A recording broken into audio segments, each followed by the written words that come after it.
오늘 말씀을 통해서 우리 모두가 자기 십자가를 지고 십자가를 따르는 그 은혜의 세빛 성도들이 되기를 축복합니다. 사랑하는 세빛 성도 여러분, 사순절 기간 주 안에서 십자가 안에서 잘 보내고 계신지요? 제가 오래전에 한 청년이 상담 요청을 한 적이 있습니다. 그는 눈에 눈물이 고여 있습니다. 예수님만 생각하면 이렇게 눈물이 납니다. 목사님, 저는 예수님을 사랑한다고 생각합니다.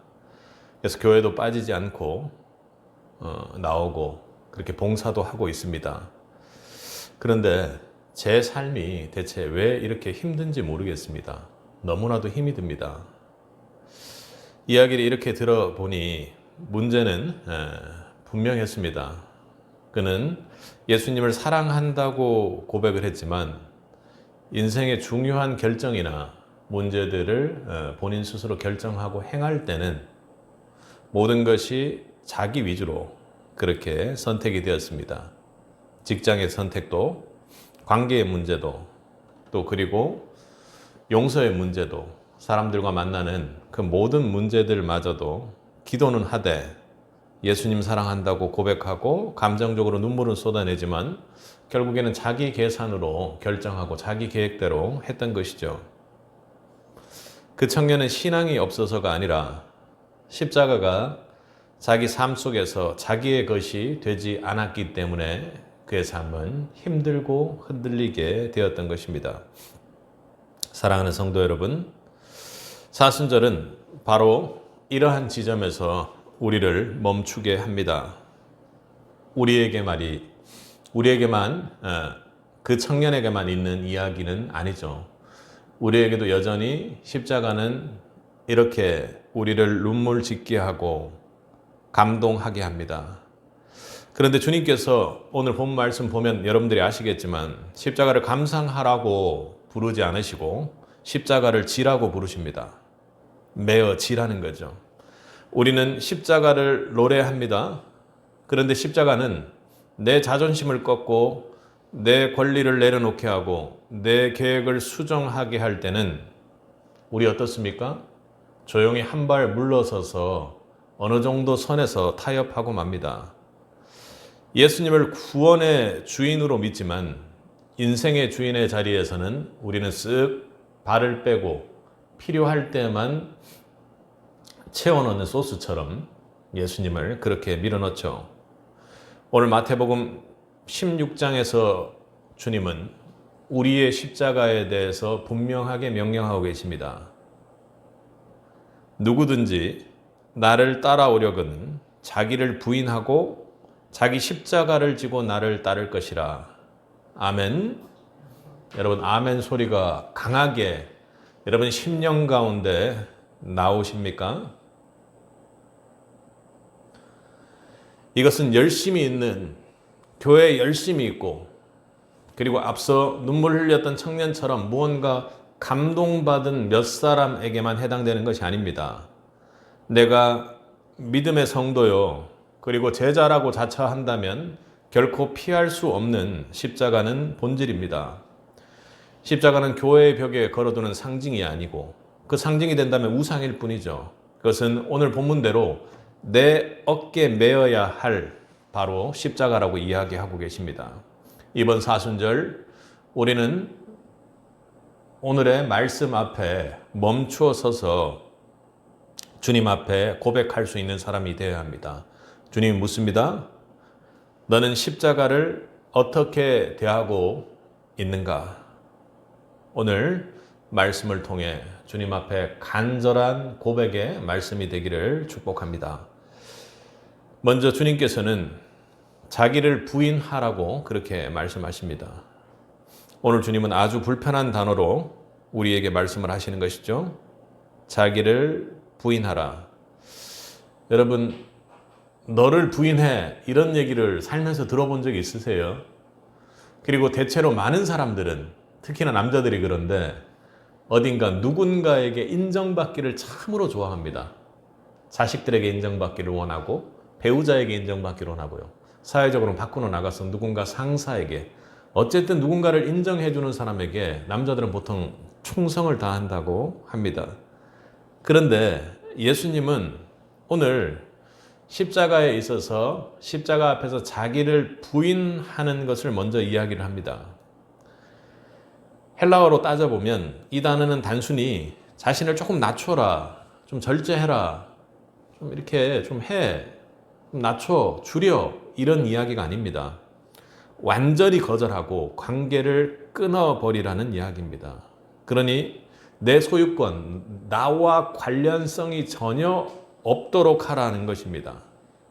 그러니 나라는 존재에 대해서 완전히 무의 상태가 되라고 말씀하시는 거거든요. 그러니 내가 내 인생에 내 존재 자체의 결정권마저도 내려놓으라고 그렇게 말씀하십니다. 좀 마음이 상할지 모르겠습니다. 그런데 예수님은요, 우리에게 양보나 겸손 정도로 십자가를 이야기하고 계시지 않습니다. 우리의 왕자, 그러니까 땅 하고 우리 삶의 결정권을 누가 가지고 있느냐, 네 삶의 왕이 누구냐 하고 그렇게 말하고 계시는 것입니다. 앞서 예수님이 이 말씀을 하신 문맥을 살펴보면 바로 앞에서 베드로는 주님께서 오늘 뭐라고 말씀하십니까? 십자가에 대해서 처음으로 이야기하고 본인이 십자가에서 고난을 당하게 될 것이라는 걸 앞서 보면 이야기를 합니다. 그런데 그 예고를 듣고 베드로가 강하게 만류하죠. 주님, 그 일은 결코 일어날 수 없습니다. 주님께 미칠 수가 없습니다 하고 그렇게 얘기합니다. 그는 주님을 너무 사랑했습니다. 눈물이 났습니다. 주님께서 뭔가 잘못될까 봐 걱정하고 사랑했습니다.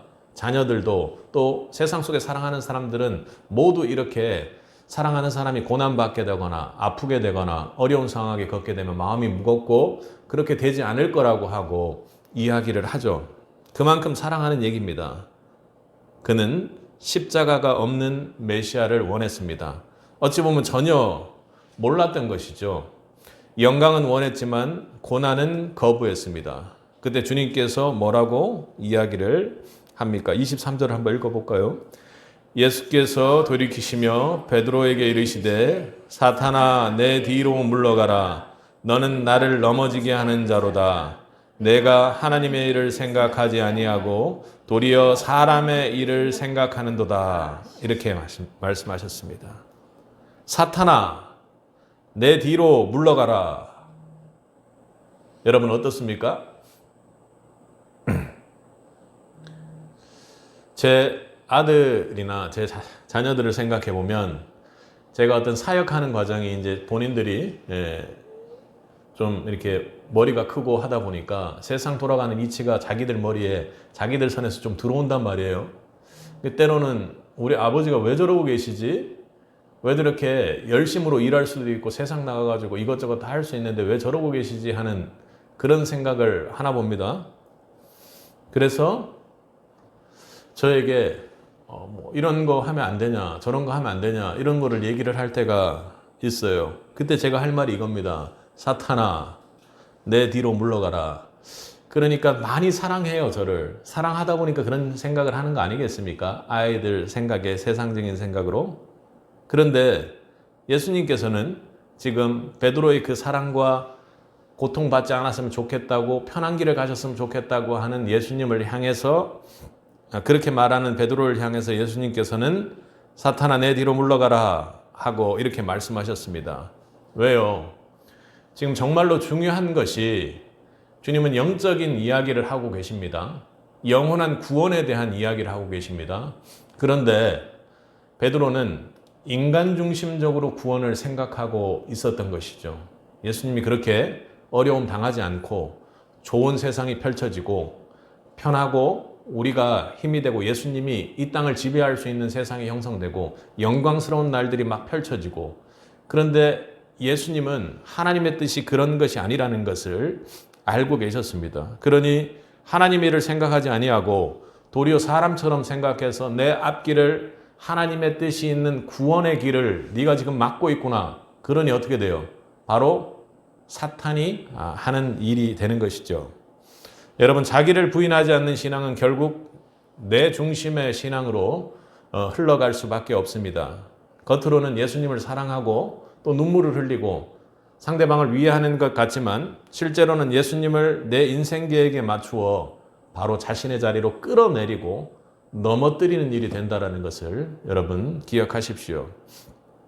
예전에 한 집사님이 저와 깊은 대화를 나누면서 사업이 크게 흔들리고 있다는 이야기를 했습니다. 그는 기도를 많이 하고 계셨습니다. 그런데 사실 신앙생활을 열심히 하고 기도를 많이 하는데 그분께서 고백하기를, 솔직히 제가 고백하고 말씀드리면 하나님의 뜻을 구하는 것보다 사실은 제 사업이 더 잘 되기를 지금 기도하고 있습니다 하고 그렇게 고백을 했습니다. 그 집사님의 고백이 참 정직한 고백이죠. 그건 참 솔직하게 신앙생활을 하는 거기 때문에 참으로 귀한 고백입니다. 그러니까 그 집사님에게 있어서 무엇이 문제였습니까? 내가 기도하는 것이 십자가의 중심에서 주님 마음을 품고 하는 기도가 아니라 내 방식대로 이 사업이 잘 돼야 내가 번성하고 번영하고 좀 편하겠다라는 방향으로 내가 육신으로 기도하고 있었던 것이죠. 중요한 것은 사업의 크기가 아니라, 사업의 상태가 아니라 내 영혼의 중심이었습니다. 오늘 우리 아까 찬양한 거를 생각을 해보면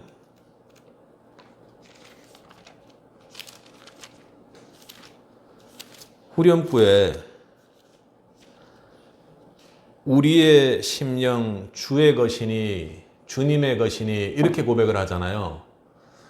이 말이 하나님 형상 만드소서 하기 전에 우리의 심령 주의 것이니 주님의 형상대로 우리를 만들어 달라고 그렇게 간절히 고백을 하는 거잖아요. 그런데 그 앞에 우리의 심령이 주의 것이니 하는 것이 바로 오늘 주님께서 말하는 자기를 부인하는 것입니다. 내 영혼이나 내 전 존재가 주님 것이기 때문에 내가 그거에 대해서 의사결정권이 전혀 없는 것입니다. 그런데도 나는 자기를 부인하지 않고 내 욕심 때문에, 내 욕정 때문에 지금 상황이 너무 힘드니까 하나님 제발 사업 좀 더 잘하게 해달라고 그렇게 기도하는 것입니다. 대체 하나님의 뜻이 무엇인지도 모르면서 그렇게 기도하는 것이죠. 우리는 기도하면서 이미 결론을 내려놓고 있습니다. 왜요? 내가 내 인생의 내 존재의 왕이기 때문에 그렇습니다. 하나님 이렇게만 되게 해주십시오. 이것은 순종이 아니라 설득이죠. 이것은 신앙이 아니라 조건 제시입니다. 그러니까 주님 앞에 자기를 부인하는 것이 아니라 기도의 자리에 있지만 내 마음의 중심은요, 하나님을 딜의 대상으로, 협상의 대상으로 해놓고 협상 테이블에 앉혀 놓는다는 것이죠. 오늘 주님 말씀에서 자기를 부인한다는 것은 내 뜻을 조금 수정해서 주님 앞에서 조금 꺾는 것을 이야기하는 것이 아닙니다. 내 뜻이 최종 기준이 되는 것을 거절하는 것입니다. 여러분 그렇게 하고 계십니까? 저는 사역하는 과정 속에서도 여러 가지 심적으로 많은 마음의 생각들을 겪습니다. 여러분도 인생 중에 여러 가지 생각과 고민과 판단을 하게 되겠죠. 그런데 저는 제 마음속에 드는 생각들을 한껏 펼쳐서 한번 해봅니다. 그리고는 결론이 내려지고 이렇게 하면 뭐가 잘 되겠구나라는 생각이 들잖아요. 그러면 정확하게 그 생각을 배제시켜 버립니다. 절대로 그렇게는 안 하겠다는 결단을 주님 앞에서 오히려 해버리고 말죠. 그러니 내 뜻이 최종 기준이 되는 것을 완전히 거절하는 것. 주님께서 지금 우리에게 명령하고 계십니다. 내가 인생의 왕이 아니라는 것을, 그 사실을 내가 십자가 앞에서 정확하게 완전하게 주님 앞에서 인정하는 것입니다. 그리고는요, 조금이라도 다리라도 발가락 하나라도 그 내 존재의 왕자에 걸치고 있다면 그것을 완전히 끌어 내려놓는 것이죠. 사순절 십자가를 묵상한다라는 것은 내 감정이나 분위기를 조금 더 가라앉힌다라는 것을 의미하는 것이 아닙니다. 내 통치권이, 내 존재에 대한 통치권에 조금이라도 내가 개입되어 있는지를 보라는 것입니다. 내 시간의 통제권을 누가 가지고 있습니까? 내 물질의 통제권은 누구입니까? 그리고 내 관계의 최종 결정권을 가지는 자는 누구입니까? 우리는 예수님을 구원의 주인으로 믿습니다. 그런데요, 내 삶 속에서는 주님, 조금 물러나 계십시오 하고 그렇게 얘기하고 있는 것은 아닙니까? 자기 부인은 감정의 문제가 아니라 바로 통치권의 문제입니다. 눈물 몇 방울로 해결되는 것이 아니라 내가 예수님을 사랑하고 있다고 눈물 뚝뚝 흘리면서 사역자들 앞에서 고백하는 것으로 내 신앙생활이 오늘 명령을 만족시킬 수는 없습니다. 결단의 문제요. 오늘 예배가 끝나고 집으로 돌아갈 때 우리는 아주 작은 자리에서 먼저 연습을 해야 됩니다. 주님께서는요, 내 삶의 존재로서 인정되는 내 옷에 붙어있는 작은 먼지의 존재마저도 그 결정권을 주님께 달라라는 뜻으로 오늘 자기 부인을 이야기하고 계십니다. 모든 문제의 결정권을 주님께 드립니다. 말로만이 아니라 실제 그 결단과 선택의 길에 들어서야 하는 것입니다. 오늘 우리 마음속으로 묵상하며 기도할 수 있길 바랍니다. 주님, 저는 주님을 믿는다고 말해왔지만 아직도 인생의 왕좌 보좌 위에는 제가 앉아 있습니다. 주님, 완전히 내려올 수 있도록 도와주옵소서. 사순절은 십자가를 바라보는 계절이 아닙니다. 내가 앉아있는 그 아주 고집스러운 그 왕의 테이블에서 내려오는 것이죠.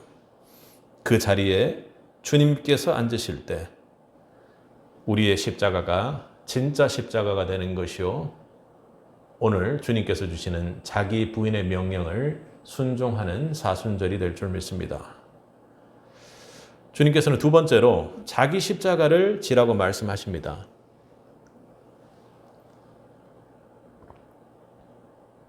십자가는 우리 지난주 말씀 함께 나눴던 것처럼 과거의 사건이 아니라 현재의 선택이죠.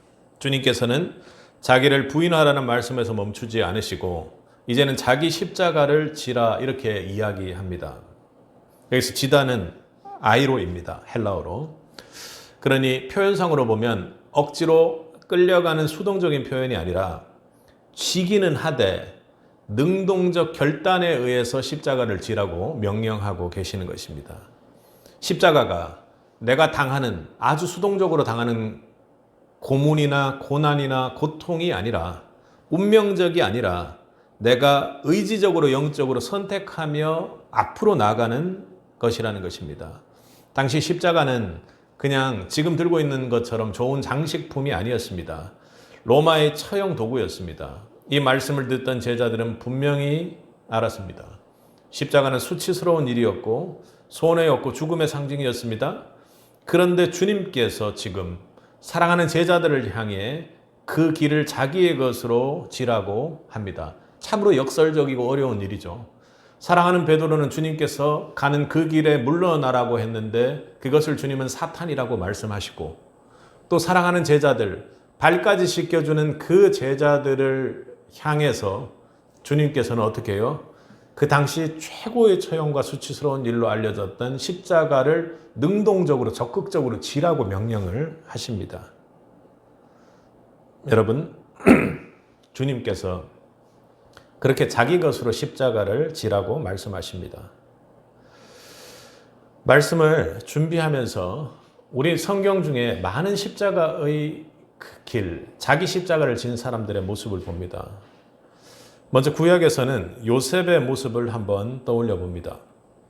그는 노예가 되고 억울한 누명을 쓰고 감옥에 갇히기도 했습니다. 그는 피해자가 되었죠. 그에게 참으로 인생을 전환시킬 수 있는 결정적인 순간이 옵니다. 보디발의 아내가 유혹할 때입니다. 그것은 어찌 보면 우리가 도덕적인 관점에서 보면 그렇게 해서는 안 된다라는 것과 여러 가지 생각들을 할 수 있겠지만, 청년이었던, 그리고 아주 죄인이고 아주 밑바닥에 있는 신분에 있었던 요셉으로 봤을 때는 그 아내의 유혹에 은밀하게 넘어가서 그 은밀한 관계를 유지하면 자신의 짧은 인생이 매우 편안하게 바뀌었을 수도 모르는 겁니다. 그러니까 인생 역전을 그 음란함과 어떤 성적인 관계를 통해서 바꿀 수 있는 계기가 그에게 주어진지 모릅니다. 그런데요, 그는 그 앞에서 내가 어찌 이 큰 악을 행하여 하나님께 죄를 지으리까 하고 그렇게 다시 감옥으로 갔던 것입니다. 참으로 어려운 일이죠. 근데 요셉은 그런 선택을 했습니다. 그 순간, 바로 그 순간이 요셉에게는 십자가였습니다. 어찌 보면 그 유혹에 자연스럽게 넘어가서 청년이었던 요셉이 오히려 그 유혹에 자연스럽게 넘어가는 것이 더 맞는 상황인지도 모르겠습니다. 그러나 그는 하나님 때문에 그를 선택할 수 없었습니다. 죄를 통해 즐겁고 쾌락이 오고 그리고 편한 길이 될지 몰랐지만 하나님 앞에서 옳은 길을 선택했던 것이죠. 그 선택은 손해였지만 동시에 하나님의 섭리 안으로 들어가는 길이었습니다. 여러분, 다윗도 마찬가지입니다. 여러분, 다윗 사울을 없앨 수 있는 기회가 분명히 있었습니다. 2번이나 그런 기회가 주어졌죠. 억울하게 쫓겼던 상황, 그리고 심지어는 죽임을 당할 수도 있는 상황, 하나님께 기름 부은 자로서 교만해져서 나를 어떻게 이렇게 할 수 있느냐고 하고 화내고 분노할 수도 있었습니다. 그런데 다윗이 했던 선택은 무엇입니까? 내가 손을 들어 여호와의 기름 부음 받은 자를 치지 아니하리라 하고 강력하게 그렇게 선포하고 맙니다. 그는 칼을 내려놓았죠. 그 칼을 들고 사울을 죽일 수도 있는 그 순간의 선택에서 다윗은 십자가의 길을 선택했던 것입니다. 사울이 얼마나 괴롭혔습니까? 요셉의 상황을 직접 한번 현실적으로 생각해 보시죠. 매우 어려운 일입니다. 우리 각자에게는 이렇게 우리 각자의 삶 속에서 매일매일 이런 십자가의 상황이 생깁니다. 사순절 기간은 그 주어지는 십자가를 결코 거부하거나 회피하거나 모른 척하지 말고 주님께서 지금 말씀하시기를 분명히 그 십자가를 지라고 이야기를 합니다. 문맥적으로 보면 주님은 자신의 고난을 예고하신 직후 이 말씀을 하셨습니다. 그러니 제자들은 영광을 기대하고 있었습니다. 주님께서 메시아로서 자신을 한 자리에 올려주시거나 아니면 주님 때문에 좀 편안하고 멋진 세상, 부자로서 혹은 대단한 위치에서 평등하게 사는 그런 세상을 꿈꿔왔는지도 모르겠습니다. 그런데 주님은 분명히 말씀하십니다. 분명한 것은 분명히 주님의 영광을 보는 길은 반드시 십자가를 통과해야만 한다고 지금 말씀하고 계시는 것입니다. 사랑하는 성도 여러분, 우리의 일상 속에도 요셉의 감옥이 있을 것이고 다윗처럼 자신의 분노를 주체할 수 없는 너무나도 원수 같은 그 사울을 죽이는 분노를 끌어올려서 그 길을 선택하는 동굴이 있습니다. 그런데 그 모든 상황 속에서 주님께서는 여러분에게 십자가를 지라고 말씀하고 있습니다. 저는 이 십자가의 길에 그들이 왜 십자가를 택해야 하는가를 살펴보면 예수님께서 왜 십자가를 지셨는지를 보면 잘 압니다.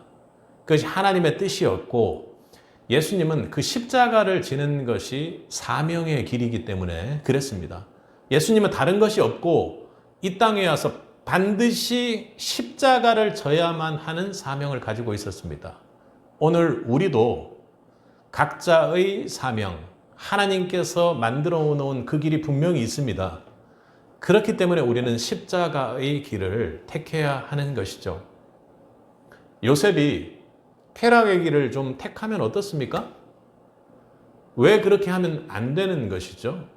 하나님의 사람으로서 하나님께서 맡긴 사명의 길을 가기 위해서는 십자가의 길을 택하지 않고는 결코 갈 수 없는 길이기 때문에 그렇습니다.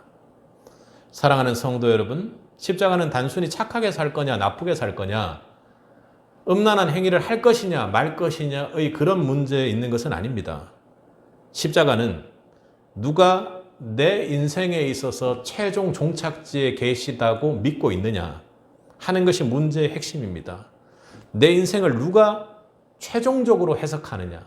그러니 지금은 고난의 상황이요 십자가의 상황일지라도 그것을 반드시 통과해야지만 내 인생에 하나님께서 준비하신 영광의 날들이 온다고 하는 것이라면, 그것이 내 길이라면 하나님께서 그렇게 정해 놓으셨기에 반드시 그 길을 택하는 것이 십자가를 지는 것입니다. 나는 내 억울함을 끝까지 설명하려 할 것인가, 아니면 하나님께서 나를 변호하실 것을 믿고 침묵할 것인가? 나는 성공으로 나를 증명하려 할 것인가? 아니면 이미 십자가에서 사랑받은 존재임을 믿고 그렇게 살아갈 것인가? 그러니까 삶 속에서 우리 예수님 믿으면서도 이런 사람들이 있잖아요. 대체 나는 예수님 믿는데 아까 그 청년처럼 나는 왜 이렇게 힘든 삶을 살고 있습니까? 예수님 믿는데요. 예수님을 믿고 예수님이 나를 사랑한다면 예수님께서 내 삶을 좀 편하고 더 멋지고 영광스럽게 해주셔야 되는 것 아닙니까? 하는 그 마음속에 질문이 남아 있는 것입니다. 그러니 여러분, 십자가를 진다라는 것은요, 내가 성공했으므로 내가 하나님께 사랑받는다라는 것을 증명하려고 하는 인생이 되어서는 안 된다라는 것이죠. 나는 이미 하나님께 사랑받은 존재임을 믿고 살아가는 것이 십자가의 길입니다. 나는 박수 속에서, 영광 속에서, 많은 사람들 속에서, 혹은 부흥의 역사 속에서, 넘치는 물질과 재정 속에서 사역할 것인가, 아니면 아무도 보지 않더라도 끄트머리에서라도 동일하게 충성할 것인가. 사랑하는 성도 여러분, 십자가는 옳으냐 그르냐의 문제가 아니라 나냐 아니면 하나님이냐 하는 문제의 갈림길에서 우리의 선택을 말합니다. 그 갈림길에서 우리는 매일 작은 십자가를 만나죠.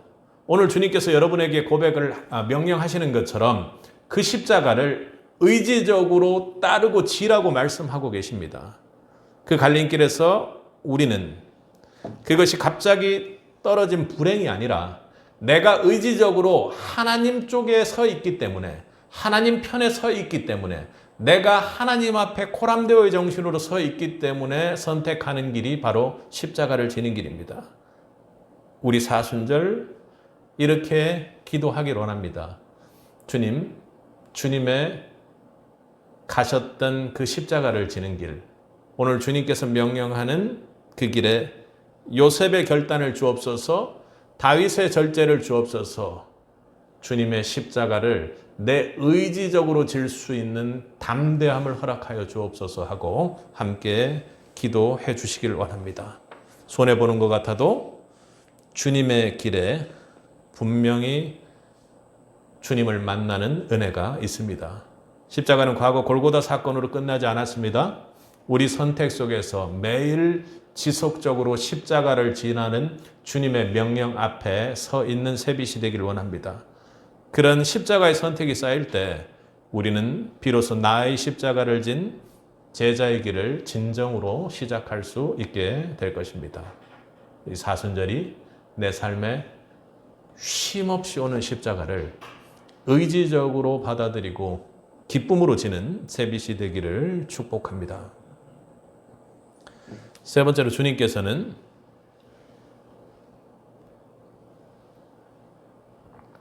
그 십자가를 지고 나를 따르라 이렇게 이야기를 합니다.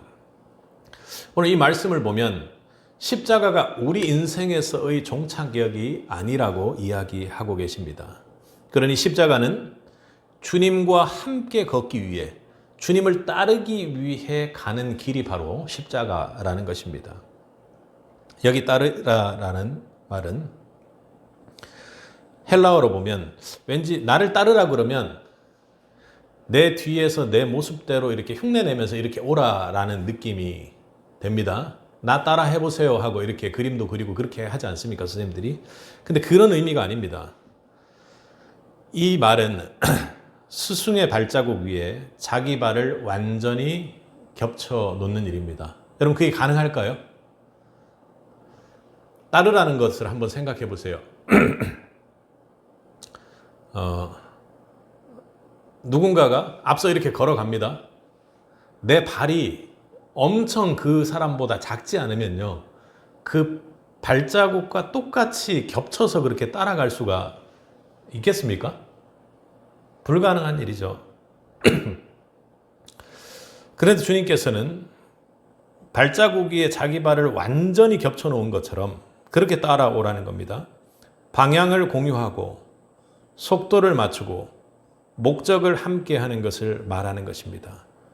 제자는 가르침만 그렇게 배우는 사람이 아니라 완전히 동일하게 그 발자국을 일치시켜서 함께 걷는 사람입니다.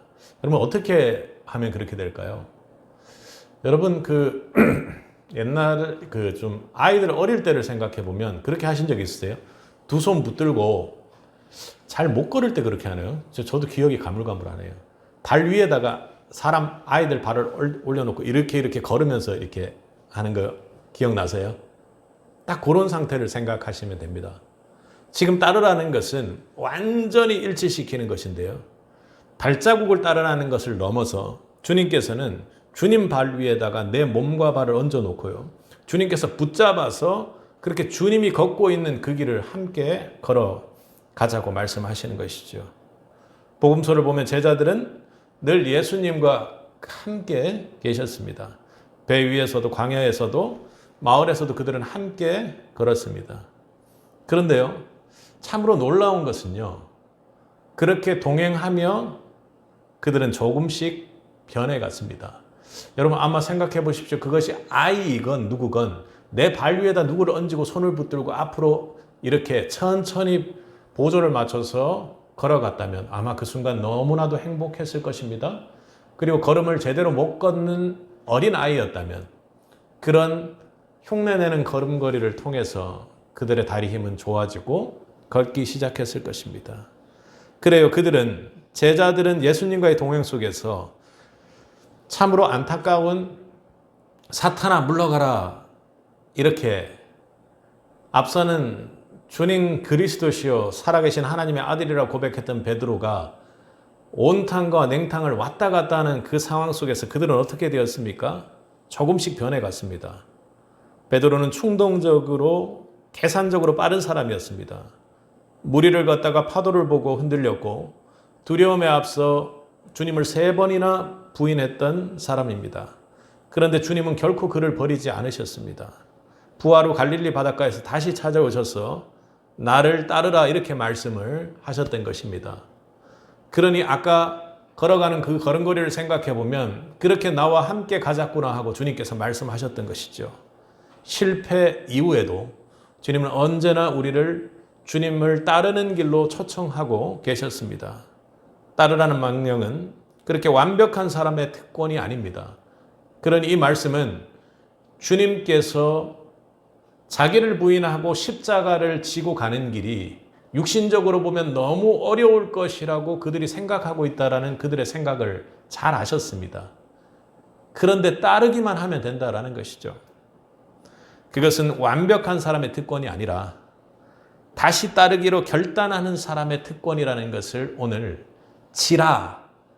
의지적으로 지라 하는 그 말씀에서 명령하고 계십니다. 여러분, 레위를 한번 생각해 보십시오. 세관에 앉아있던 그에게 주님은 단 한마디 하셨습니다. 뭐라고요? 나를 따르라.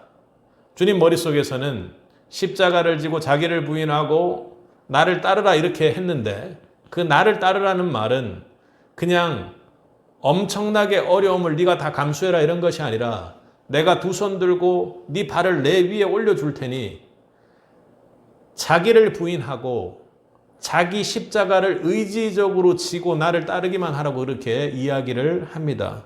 어떻게 반응했습니까? 그는 그 자리에서 당장 계산기를 내려놓고 일어났습니다. 아무리 인간적인 계산을 해봐도 자기 존재를 부인하지 않으면 일어날 수 없는 자리입니다. 왜냐하면 계산이 안 나오는 자리이기 때문에 그렇죠. 그런데 그는 알았습니다. 저분을 따르는 길이 지금 내가 앉아있는 것보다 의지적으로 그분과 함께 자기 십자가를 지는 그 길이 분명한 생명의 길이라는 것을 그는 깨달았던 것이죠. 사랑하는 성도 여러분, 십자가를 따르고 주님을 따른다는 것은 장소를 옮기는 것이 아닙니다.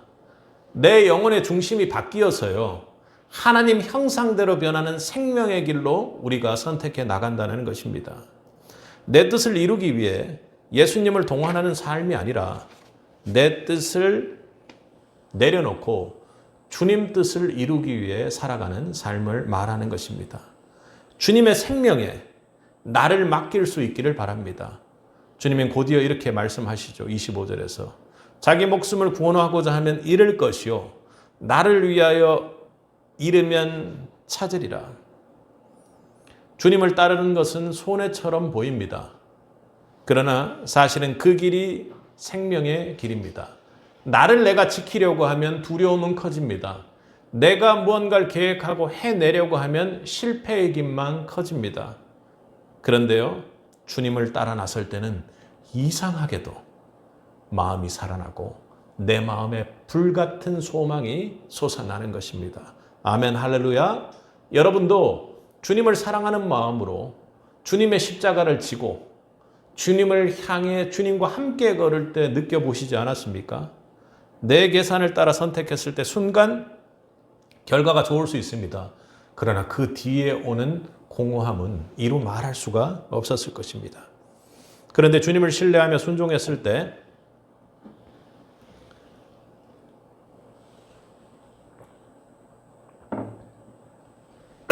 우리의 상황이 완벽하지 않더라도 분명한 것은 내가 주님을 붙잡고 있을 때 그 마음속에 기쁨과 평안이 있었습니다.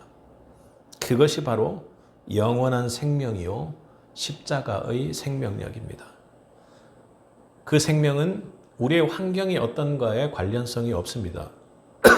주님 발 위에 내 발을 올려놓고 우리가 그렇게 완전히 포기해진 채로 따라갈 때 나타나는 것이죠. 주님을 뒤따른다는 것은 거창한 것을 말하는 것이 아닙니다.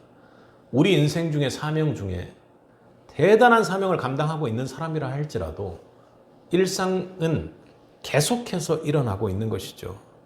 오늘 주님의 말씀을 한 걸음 앞에 세우는 것입니다. 그러니 다윗도 칼을 들지는 못했습니다. 요셉도 그 유혹에 이미 넘어가 있는 상태여도 그것을 결코 행위로 옮길 수가 없었던 것입니다. 다윗이 얼마나 사울을 죽이고 싶었겠습니까?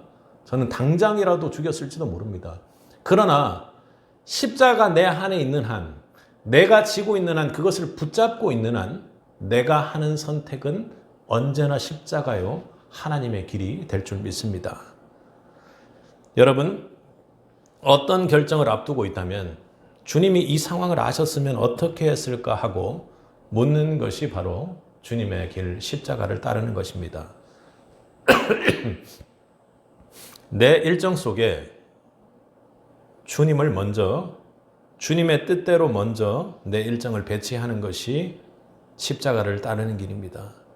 십자가를 따른다는 것은 순간적으로 내가 혹해서 어떤 말씀 듣고 내가 확 변해서 그렇게 되는 길이 아니라 예배당을 나서는 순간부터 시작되어 주님보다 한 발 앞서가지 않는 것입니다. 주님과 뒤처져 가는 것도 아닙니다. 내가 의지적으로 십자가를 진다면 반드시 주님께서는 오늘 약속하시기를 주님 발 위에 내 발, 내 움직임 모두를 얹어 주시겠다고 말씀하시죠. 혼자 결정하지 않는 것, 주님과 보조를 맞추는 것, 그것이 오늘 주님께서 말하는 나를 따르라 이 이야기입니다. 분명한 것은 이 부르심에 응답하는 사람은 인생을 잃어버리는 것이 아니라 비로소 영원한 생명의 인생을 살게 되는 것입니다. 사랑하는 성도 여러분, 오늘 주님 말씀대로 우리가 자기를 부인하고 십자가를 지는 이유가 무엇입니까? 내 신앙생활이 이렇게 처절하게 이루어지고 있다고, 말씀대로 확실하게 이루어지고 있다고 그렇게 우리의 신앙을 미화하기 위함입니까? 결코 그것이 아닙니다. 우리가 십자가를 지는 그 이유는 그 길 끝에 영원한 생명 대신 여러분의 예수님이 계시기 때문입니다. 복음서를 보면 예수님은 십자가를 지고 골고다 언덕을 올라갑니다. 사람들은 조롱했고 그때 제자들은 온통 흩어져서 다 사라져 버렸습니다.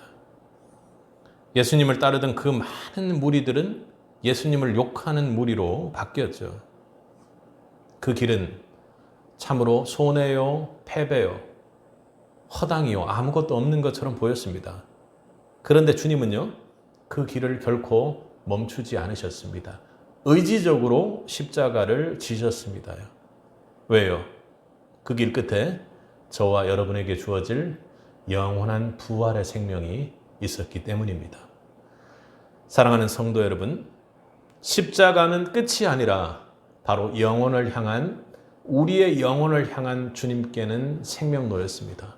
주님의 십자가의 사랑이 담긴, 우리를 향한 사랑이 담긴 영원한 생명길이었죠.